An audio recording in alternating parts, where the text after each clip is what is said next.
Tonight, shock and deep grief after a deadly fire tears through a packed bar in the Swiss Alps. Dozens dead, more than 100 injured, many young people ringing in the new year.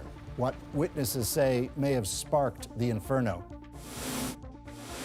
No timeline to fix a burst Calgary water main that destroyed a main road, trapping drivers. We're on 16th Avenue and we're in like a flood. The second time in just a year and a half. Why the mayor is calling the pipe a ticking time bomb.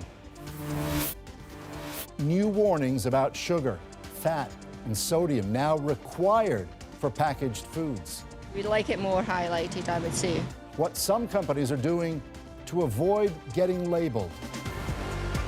From CBC News, this is The National with Paul Hunter. Thanks for joining us. Adrienne is away. A Swiss resort town in the heart of the Alps is now a scene of shock and mourning tonight after a joyous New Year's Eve celebration ended in a fire and an utterly devastating loss of life. Officials say about 40 people died in this bar, survivors describing total chaos inside after flames and smoke tore explosively through at about 90 minutes past midnight. Understanding the full scale of the loss and the exact cause is just beginning. Yasmin Renea now on one of the worst fire disasters in Switzerland in recent memory and the terrifying accounts of how it all unfolded. By candlelight, Switzerland mourns the victims of a devastating fire, which officials say killed dozens and injured more than 100. It began as a joyful New Year's celebration that became a deadly inferno inside this crowded bar in the Swiss Alps. It was really a free-for-all, every man for himself, the survivor says. We all saw really horrible things that no one should ever have to see, said 17-year-old Laetitia Plas. Le Constellation Bar is popular with tourists and young people. Now they're telling stories of partiers trampling over each other as they desperately tried to escape from the basement of the venue, racing up a staircase and toward a narrow door. There were no emergency exits, says this man who escaped. I had to make one myself by breaking a window. Online video verified by CBC News appears to show partiers, some still unaware of the danger, watching the fire engulf the ceiling. In these particular situations, people go into the building trusting that that is a safe place. And they don't look for exits, they don't check smoke alarms, they don't know what's going on in the building. And that's what ultimately leads to a situation like this. Officials say it's still too early to confirm the cause of the fire and wouldn't comment on eyewitness reports that say sparklers in champagne bottles started it. There was so much smoke you couldn't see anything, he says. Half the people who were suffocating at the same time were young people. Authorities say they are focused on identifying the victims and returning the bodies to their families.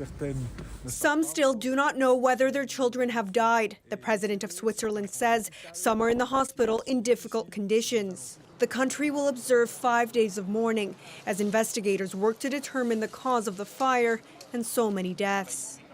Authorities say the grim task of identifying the victims could take weeks due to the severity of their burns. We know foreigners were killed and injured, but Global Affairs tells us they know of no Canadians that were involved.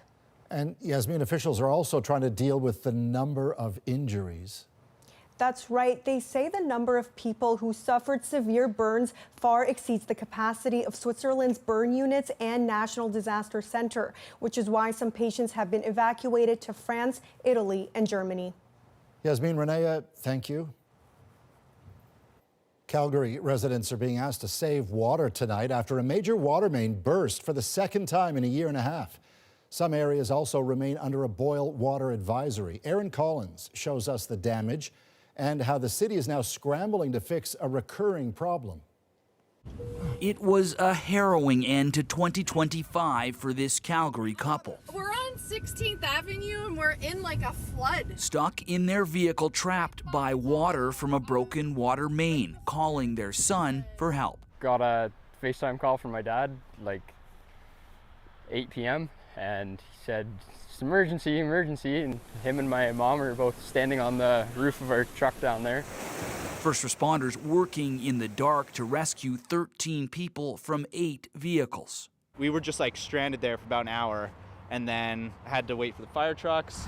Well, if this all sounds familiar, it should. A nearby stretch of the Trans-Canada Highway shut down 18 months ago after part of the same pipe burst. So water restrictions and boil water advisories are back in this neighborhood. Not an ideal way to ring in the new year. And for now, at least, the city says it doesn't know how long they will last or when this latest repair job will be done. Last time, repairs here took months and cost nearly $40 million. A tough break for businesses in the affected area. This cafe feeling the pinch again. It was very hard the last time because of how long it lasted as well. You know, we couldn't even use dishes. Fixing this now recurring problem, a focus for Calgary's new mayor. We know that this feeder line overall is sick. It needs to be completely replaced, and we're going to continue to have to do this patchwork, but we're sitting on a ticking time bomb here. So, mild weather helping crews tackle those immediate fixes now, but the needed overhaul to Calgary's water system will take more time. We're likely going to need to go in and make more repairs on this pipe so that we can work to keep it in service until that new one is constructed. The new year in Calgary kicking off with some old problems. This latest burst pipe a reminder that as the city grows rapidly, it's outgrowing some of the critical infrastructure it relies on. Aaron Collins, CBC News, Calgary. Heat is finally returning to Pimicikamak Cree Nation in northern Manitoba after power was cut to the area late Sunday. Temperatures have been dipping below -30. And as Ian Fraze explains, that makes recovering from the outage complicated. Hey, baby, look. This is how Brenda Monet spends some of her week. Huddled in her living room with her 9 grandchildren trying to stay warm. But on Thursday, she got a welcome sight. I seen my outside light on, and I was happy. Like I said, praise the Lord, we have light again. I'm happy for my grandchildren so they won't be cold. Power was cut to Pimicikamak Cree Nation in northern Manitoba late Sunday night when a critical power line feeding the community snapped, leaving many of the 7,000 residents without heat in -30-degree temperatures. I'm telling you, freezing cold. The babies are crying like on and off because they are cold. Some residents evacuated as far as Winnipeg to find warmth, but most stayed, either hunkering down in the warming shelter or using generators, candles, and blankets to stay warm.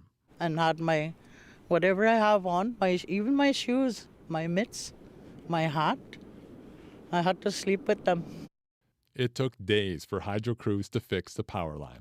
It was a major challenge, a 300-meter span of cable stretched between 2 islands in a river where the ice was too thin to drive vehicles on. A Pimicikamak councillor offered no timeline on when everyone can return. We're already getting calls that there's busted water lines, there's sewage backups in bathtubs, there's cracked toilet bowls. The chief called for military support.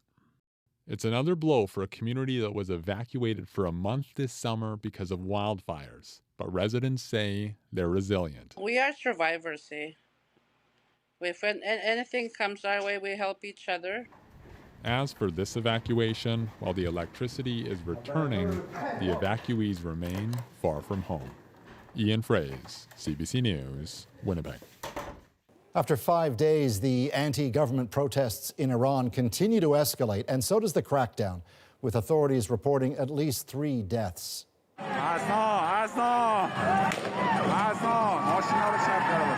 Videos posted to social media show protesters attacking government buildings, others of security forces deploying water cannon or opening fire on the crowds. Protesters are calling for more political freedoms and better economic conditions as the regime reels from a brief war with Israel in June. Well, despite the talk of a possible peace deal, the tensions tonight between Ukraine and Russia continue to rise. JP Tasker shows us the latest violence, even as Ukraine scrambles for more Western support. 3 days after the war, Ukraine has announced it will be launching a military offensive. Ukraine has said it will use military force to hold back Russia's invasion. Russia rang in the new year, launching a massive drone attack on Ukraine, pulverizing part of Odessa, the crucial Black Sea port city, leaving 6 wounded, including 3 children. As the year turned, Kyiv was shrouded in darkness, the only sound, sirens warning of a possible attack. And in the occupied Kherson region in the southeast, the Russian-installed governor accused Ukraine of launching strikes of its own. Officials say 24 people were killed. The hostilities come at a crucial point in the war. In his New Year's address, Ukrainian President Volodymyr Zelensky said a peace agreement is 90% complete. But the unsettled issues include what matters most, he says, a reference to how land in the country's east could be carved up as concessions to Russia, and whether Western allies will provide security guarantees. What does Ukraine want? Peace? Yes, Zelensky says. At any cost? No. In his own defiant message, Russian President Vladimir Putin congratulated soldiers and their commanders, saying, "We believe in you and our victory." Russia also released what it says are images of one of Putin's homes damaged in a strike, and a drone purportedly shot down near the residence, claiming it's the work of Ukraine. But the CIA has reportedly said its own assessment determined Ukraine was not responsible. Russia still used it as a reason to toughen its stance. There is no progress when it comes to Putin ending the war. U.S. President Donald Trump's former special representative to Ukraine says he fears Putin is digging in. He wants all the territory. He wants it recognized as Russian. He wants to change the Ukrainian government. He wants everything. Far from the battlefield at Trump's Florida estate, the president said he has one New Year's resolution. Peace on earth. Trump's former envoy also told me the U.S. and other allies need to ramp up the pressure on Putin, including sanctions for countries buying black market Russian oil. And the West urgently needs to come through with more high-powered weapons. And JP, that's something the leaders are set to discuss next week. Yeah, the coalition of the willing that includes Canada will meet in Paris. French President Emmanuel Macron says Europe and its allies will make concrete commitments to Ukraine, including a possible peacekeeping force and guarantees to come to Ukraine's aid if Russia strikes again. Paul? JP Tasker, thank you. The UN says a boy just 9 years old has drowned in his tent camp amid the deplorable winter conditions in Gaza. As Caroline Bargout explains, now new regulations from Israel are set to remove some of the last sources of support for Palestinians. Amid the winter rains that drench Gaza's tent camps, making life even more unbearable, a warning things will get worse after Israel announced it was banning 37 humanitarian organizations from operating in Gaza and the occupied West Bank. This is a slow death for us, says Sayed Sayad. If the organizations stop, who will provide for me? Groups like Doctors Without Borders, International Rescue Committee, and Oxfam have been told their activities will be suspended because they failed to meet new regulations. In March, Israel overhauled its registration process, requiring information on funding and operations and personal details about staff by the end of 2025. The Israeli government saying in a statement it primarily revoked the NGO licenses due to the refusal to provide complete and verifiable information regarding their employees, which it called critical for preventing the infiltration of terrorist operatives into humanitarian structures.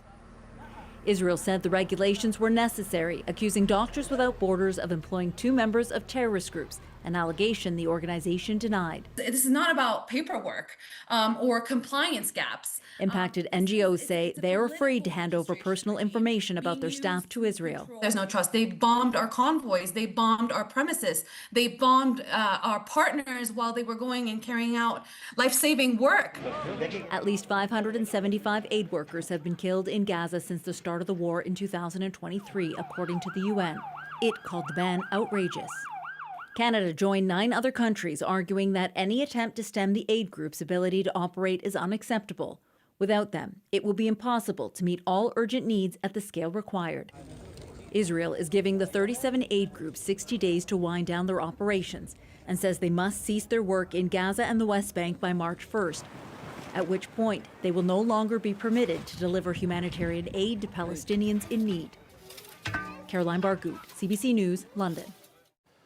This new year, you'll now see warning labels on some food products. Definitely seen it, but it hasn't stopped me from buying it. I think it's a good label. Sensible, yeah, sensible. Will it really help Canadians eat healthier? Plus, the creative way this BC city is recruiting family doctors. With this model, it's all taken care of. How it's inspiring other communities. We're back in 2.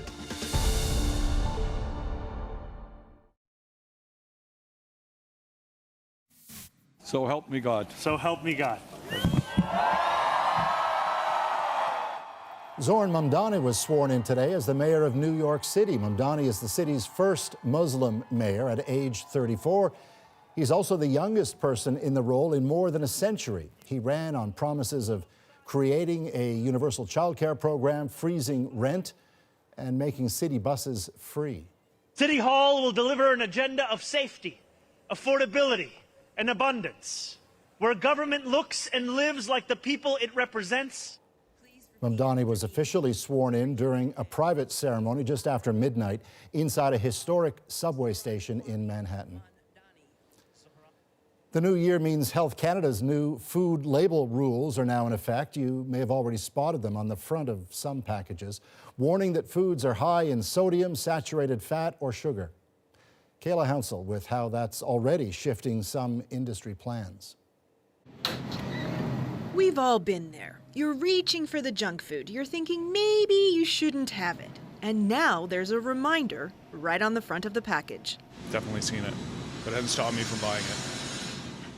High in sugar, high in sodium, high in saturated fat. Come January 1st, these labels will be mandatory. I think it's a good label. Sensible, yeah, sensible.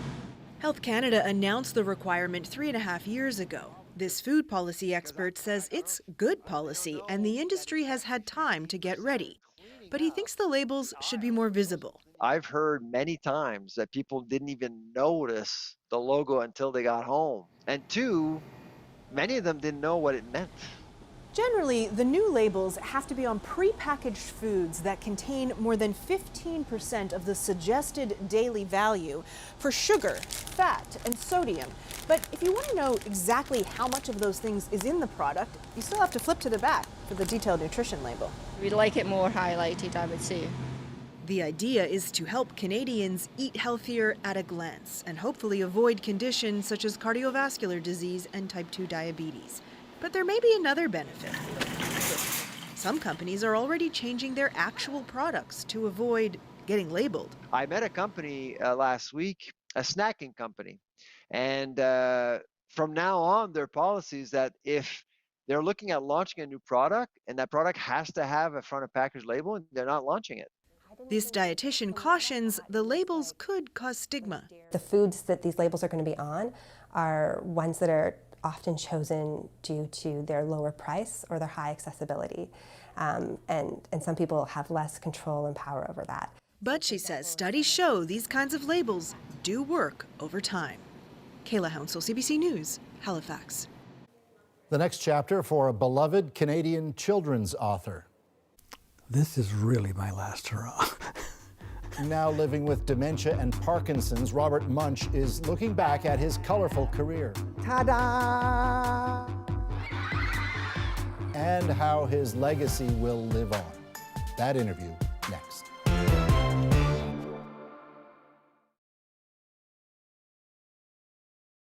Hi, I'm Bob Munsch, wishing you Happy New Year! A New Year's shout out from Robert Munsch, the beloved Canadian children's author, as he sat down with Adrienne for a conversation that has touched so many. Just weeks ago, Munsch spoke frankly about his struggles with debilitating illness, but he also spilled a secret that his catalog of books will be growing for years to come. Here's another look at their exclusive interview. I wondered if there's anything you want to say to people who might be worried about you. Don't worry, I'll be okay. It ran all around the house. I think you feed your underwear to the dog. Trust Robert Munsch to want to make the rest of us feel better. And to have a beautiful secret to share for the very first time, that there are more books coming. Only there's a terrible catch. When's the next one coming out? I don't know. Doesn't know because it's possible those new stories won't see the light of day until he is gone. There's about 50 stories. Not all of them are going to make it. But when I'm dead, they'll still be putting out Robert Munsch books. The intention is for his publisher to release one new book a year after his death. That means possibly a half-century more Munsch. Imagine that. The large dragon flew up. It took an enormous... The best-selling Canadian children's author has sold 90 million books in North America alone. Has mesmerized generations of kids with stories like Mortimer and the Paper Bag Princess. And it carried off Prince Ronald for dinner. He has a Juno Award and the Order of Canada. Robert Munsch! Robert Munsch! A man who's never been afraid to say the awkward things out loud. If the mom didn't shave her leg, she'd look like a gorilla! And he's saying the tough stuff about himself out loud, too. He has dementia and Parkinson's disease, and a while ago made a decision. Robert Munsch, the beloved children's author, has been approved now for medical assistance in dying. The 80-year-old Guelph resident revealed in 2021 that he had dementia. At my stage, there's not a lot you can do in terms of... That's not right now, though. Right now, Robert Munsch is fighting to be here with all he has. When you want to say something and nothing happens. And suggesting this is his very last interview. This is really my last hurrah. And so a conversation in his basement office, in the midst of his books, letters and pictures from kids, it's all a temple to childhood. People say, how are you doing? I say, fine. Mm-hmm. I'm not fine. You're not fine. What does not fine really mean for you? Well, I fall down. I forget words. I can't open anything. There's all these little things that you take for granted, you know, like opening a bottle. I use a wrench to open a bottle. Yeah, smart, smart. Where there's a will, you find a way. Yeah. Would you say you're happy right now? Yeah.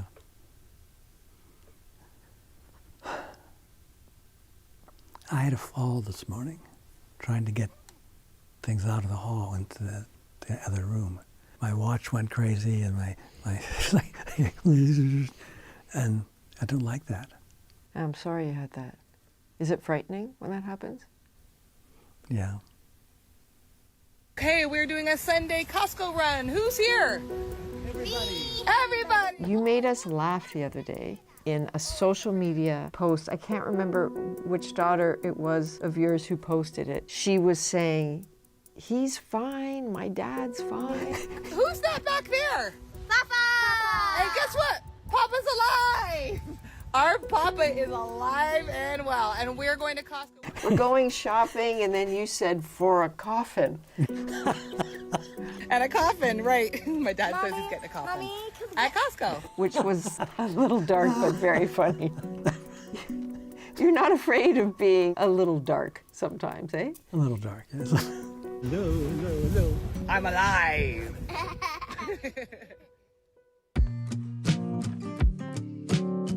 The man who can do 20 faces and 20 pictures, his wife Anne says lovingly.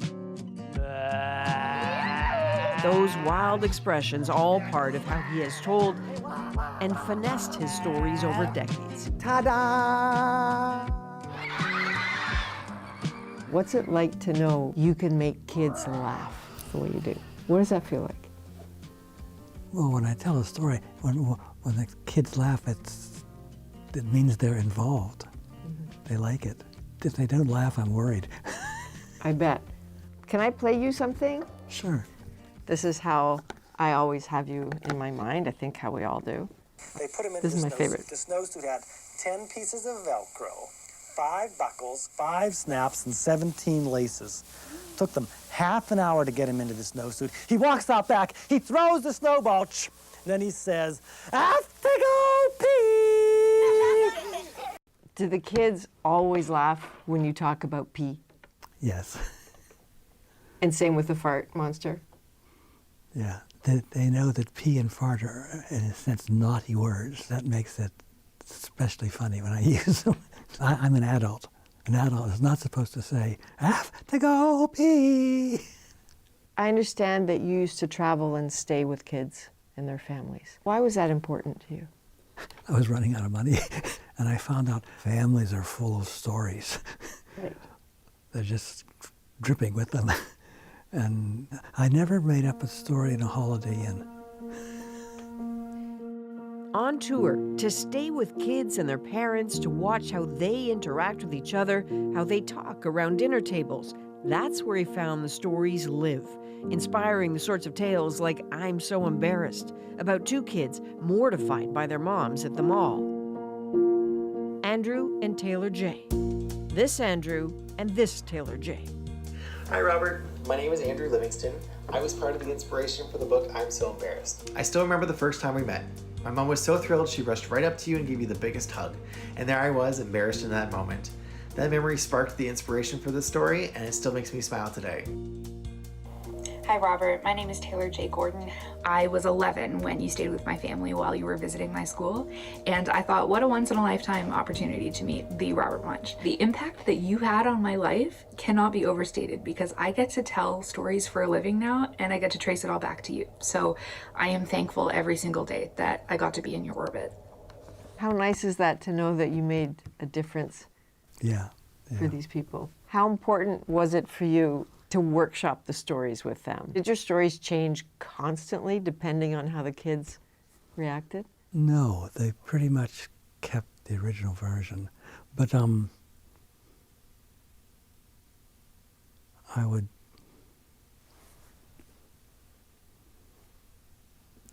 lost it. It's okay. When I'm telling stories, I'll sometimes pick a kid. Shane? Story about Shane.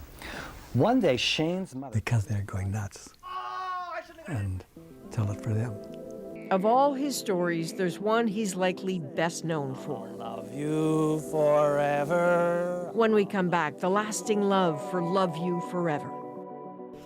And the hardest of calls. He's chosen medical assistance in dying, but how do you know when it's time to go? People always say, you'll live forever. Well,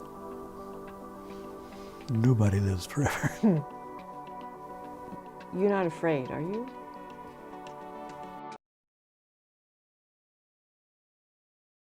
One of Robert Munsch's most loved stories has an inside story. The kids would be laughing and the grown-ups would be crying. That power of love, so important when choosing how life will end. One day at a time is a really good slogan. Here's the conclusion of his conversation with Adrienne. There was a mother who had a new baby.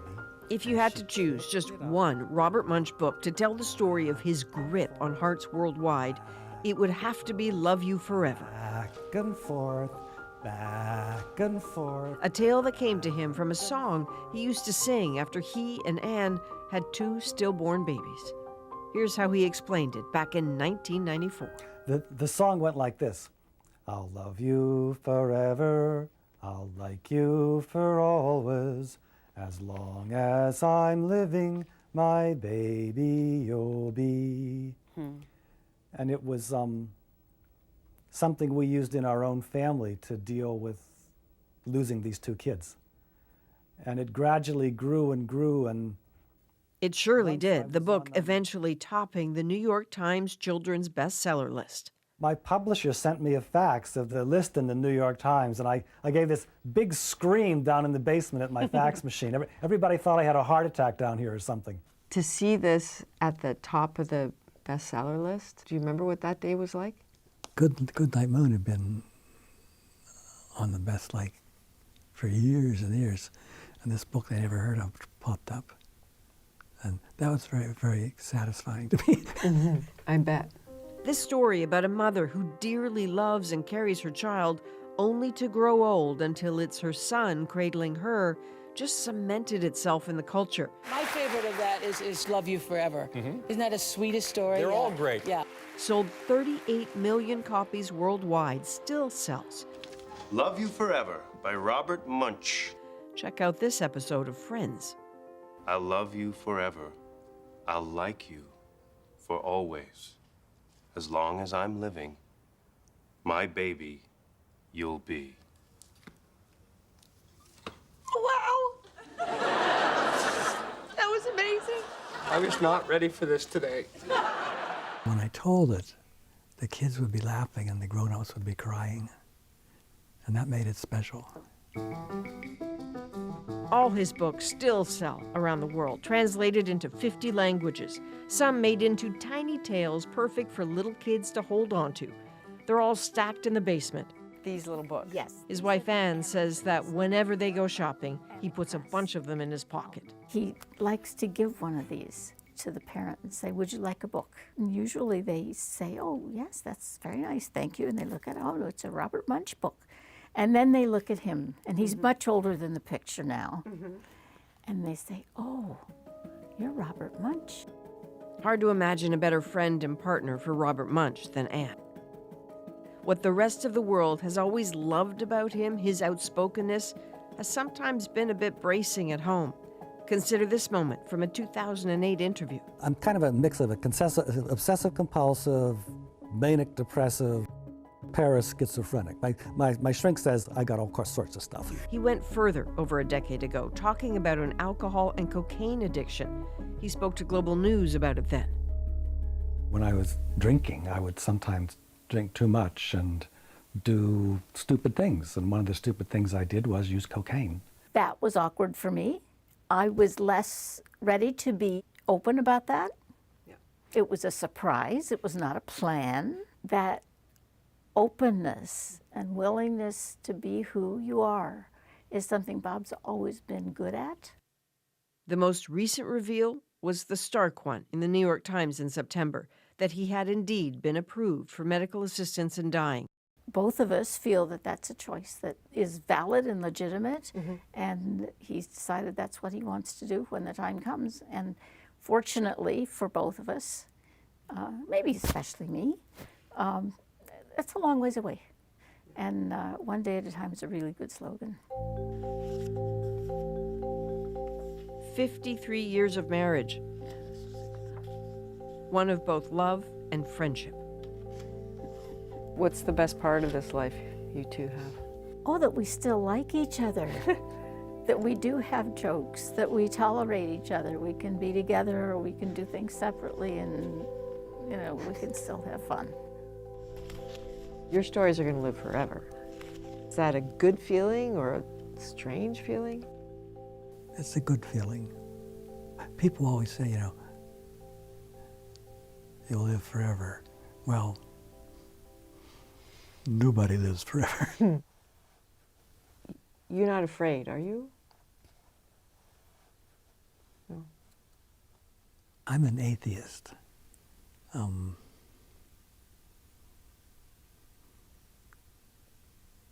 So there's nothing to be afraid of. Right. That he can explain what it's like to have dementia is not quite as easy. In your brain, what does it feel like? Okay, in my brain, the stories are all stacked. They're locked. Everything else is up for grabs. I can't trust the rest of my thinking. But the stories are your friends. The stories are my friends. I feel that I've got a strong hold on them. And when I try to tell them, it's like I've always told them. We'll lose that eventually, but they're okay now. You look like a nice guy, but do you know what, Ronald? You are a bum. Do you sometimes dream that you are a younger version of yourself? Yeah, I dream I'm on stage, a big audience. The little girl says, if you don't give me that book, I'll yell and I'll scream. Ah! Baby bunny, teacher. And all the girls said, it's so cute.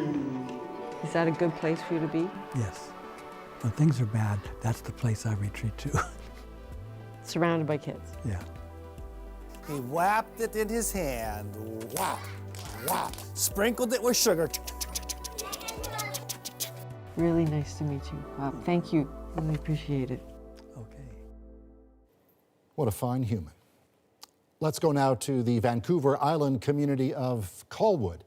When the BC city lost its last family doctor, the mayor ended up hiring new ones as city employees.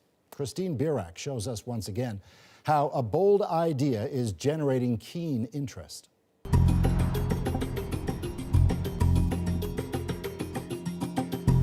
In a picture-perfect city on Vancouver Island, desperation is rewriting the playbook on finding people family doctors. I was shocked that he was leaving. It just left me reeling because it basically left us no doctors. When the last family doctor left Colwood, BC, the mayor didn't wait for the province to step up. He stepped in with a big idea. What if family doctors didn't just work in the city, but for the city, by offering them a salary, a pension, and other benefits? His plan is now turning heads across the country, and it could reshape how other cities not just attract family doctors for their residents, but keep them. There was quite a bit of pushback, to tell you the truth, because everyone said, hey, that's not our responsibility. Healthcare is a provincial responsibility, but it's cities that bleed when the system breaks. Colwood Mayor Doug Kobayashi isn't your typical politician. He's an aeronautical engineer, used to taking apart complex problems and trying to solve them in creative ways. I actually took it on. I actually made it a platform issue. I says, I am going to get family doctors. Colwood is home to about 25,000 people, growing fast and aging fast too. Here, like many cities, the family doctor shortage isn't some distant policy debate. It's visible in packed ERs, closed clinics, and families left scrambling. While other cities focus on recruitment, Colwood's mayor is offering something different. So, if I have this correct, what you're offering is, here in Colwood, lifestyle, Yes, defined pension, yes, medical insurance, yes, mat leave, pat leave for 1 year, that's correct, vacation covered, correct, sick days, yes, and admin staff. absolutely, And that's all under the city. absolutely. He's turning family doctors into city employees. That means when a doctor sees a patient, the city bills the province and collects payment. The city covers clinic costs, rent, overhead, and staffing. Doctors earn a salary of about $280,000 a year, plus full employee benefits, including a pension worth over $2.5 million over 30 years.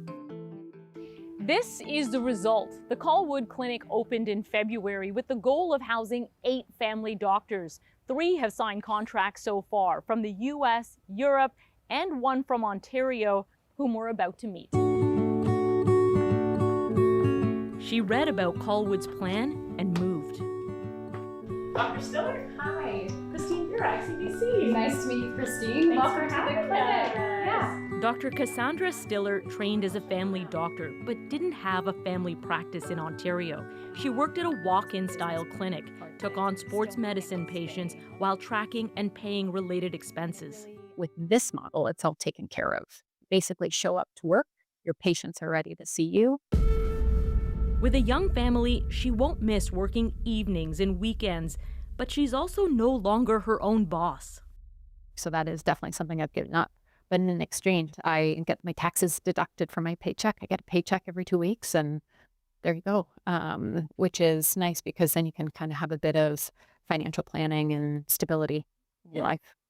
And she's feeling a renewed sense of urgency and purpose in practicing family medicine.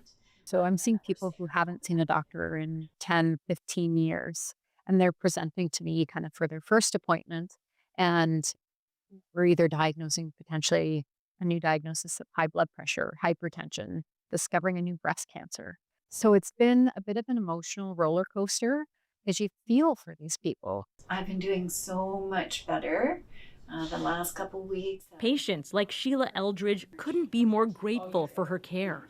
I started to cry. I felt so bad about it, but I started to cry. It was a very emotional experience for me to finally get the relief of having that physician to look after us.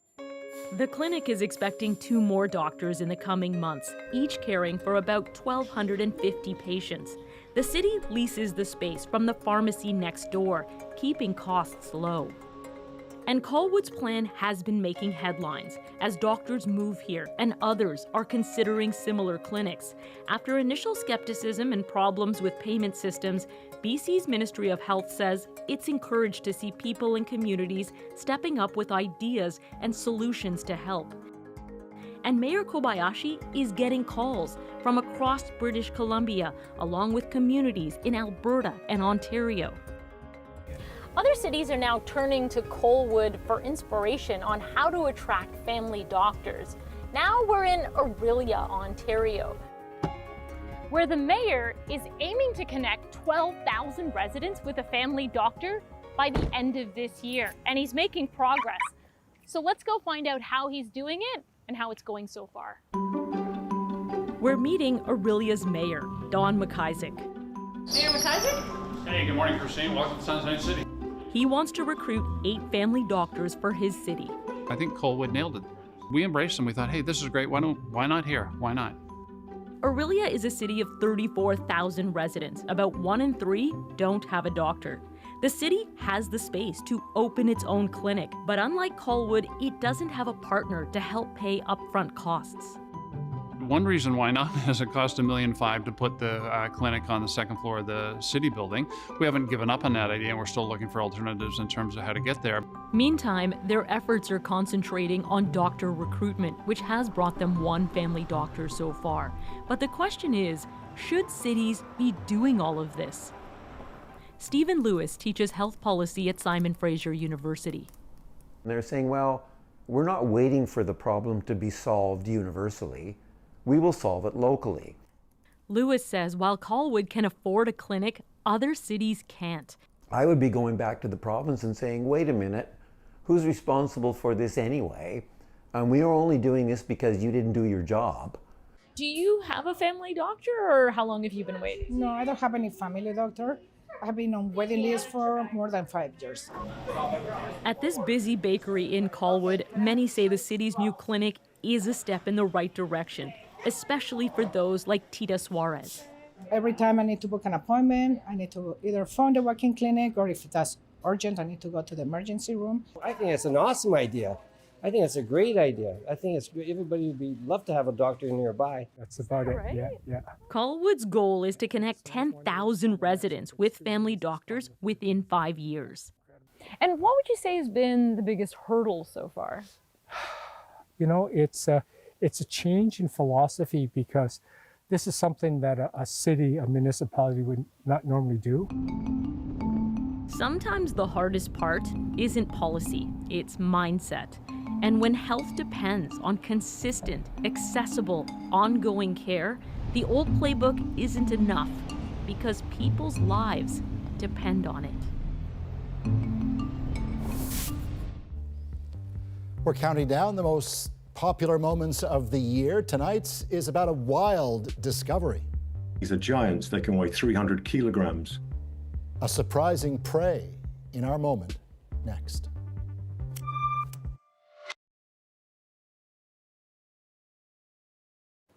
Well, we're continuing our countdown of the most popular moments of 2025. Lions and tigers and bears, oh my.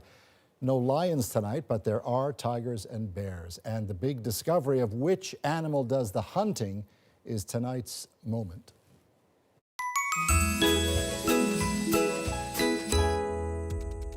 Brown bears in China are not concerned about many other species except for humans.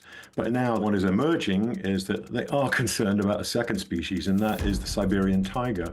And I have to say that is really extraordinary. This Chinese research that's been doing on the scat there is really showing that these tigers eat a lot of bears, 10% of their diet, which is pretty remarkable. These incredible scenes that's come out of the remote cameras in China of tigers pursuing brown bears through the forests there, it's surprising. But when you think about it, the Siberian tiger is the biggest cat on the planet. They make our cougars in North America look like house cats. I mean, these are giants. They can weigh 300 kilograms. Incredibly dynamic and powerful creatures. They just sort of evaporate into the trees. as an ambush predator. The idea of a tiger attacking a bear and winning in the fight and eating that bear is nothing but extraordinary. So any research that sort of reveals these relationships, how this ecosystem is operating, it's just so exciting. It's powerful, isn't it? Fun fact, Siberian tigers have unique striping, which means no two look alike. And for the bears being chased by them, that makes absolutely no difference whatsoever. From all of us here at The National, thanks for being with us. I'm Paul Hunter. Take care.